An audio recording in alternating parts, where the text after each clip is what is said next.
365 days challenge లో ఇది 9th day. మా ప్రకాష్ మాయ్ టికెట్లు సెట్ చేస్తాడు బ్రో. సెట్. ఆ విషయం తెలిసిన తర్వాత మనం ఊరుకుంటామా? అస్సలు ఆగం కదా. వెంటనే రెడీ అయిపోయి వెళ్ళిపోయాం అనమాట. తెలివైనడు టికెట్లు తీసుకొని ఇంట్లో మర్చిపోయాట. మరి వీడు చేసే పనులు నవ్వకపోతే ఇంకేం చేస్తారు? చూడండి ఆడు మోకం చూడు, కెమెరా చూస్తే సిగ్గుపడతాడు చూడు. అలా టికెట్లు తీసుకొని థియేటర్కి బయలుదేరిపోయాం అనమాట.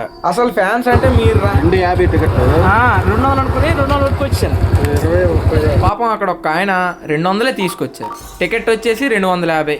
వాళ్ళకి వీళ్ళు డబ్బులు ఇచ్చి ఫ్యాన్స్ అనిపించుకున్నాడు. మా ఓడు మురిసిపోతున్నాడు చూడండి. ఆహా, ఆడు ముఖంలో ఆనందం చూడండి. కొంతసేపట్లో ప్రభాస్ని చూస్తాడని ఆడ ఆనందం చూడండి. అయినా మేము కూడా సినిమా బాగాలేదురా, సినిమా ఫ్లాప్ అంటారా, అది ఇది అని చెప్పి వాడిని భయపెట్టాం. అయినా వాడు ఏం చెప్పాడో మీ చెవులతో మీరే వినండి. ఎలాగుందిరా రే, చెప్పురా. టికెట్లు తీసో లాస్ట్ కొన్ని సీన్లు తలుచుకుంటే ఏదేదో అయిపోతుంది. అయినా సినిమా హిట్ అవని ఫ్లాప్ అవని మన ఫేవరెట్ హీరో మన బిగ్ స్క్రీన్ లో కనిపిస్తే ఆ కిక్కే వేరు. అయినా సినిమా ఎలా ఉందో చెప్పలేదు కదా, పర్లేదు, 1 టైం వాచ్. ఇంకా నేను చెప్పాల్సింది మీరు వినాల్సింది ఏదైనా ఉంది అంటే మన నెక్స్ట్ వీడియోలో చూద్దాం.